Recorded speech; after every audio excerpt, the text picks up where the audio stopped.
भाजले की चटणीची चव देखील खूप छान येते।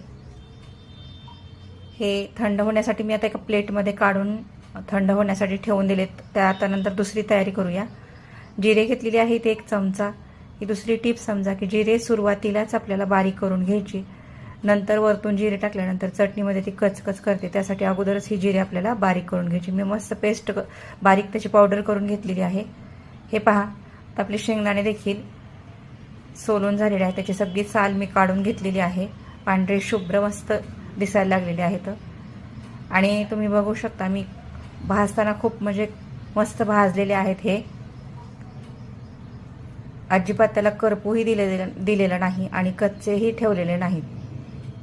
हे पहा, तुम्ही बघू शकता आणि यामुळे आपल्या चटणीला कलर देखील सुंदर येणार आहे। अजिबात करपूही द्यायचे नाहीत। आता हे जे आपलं जिरेचं भांडं आहे त्याच्यातच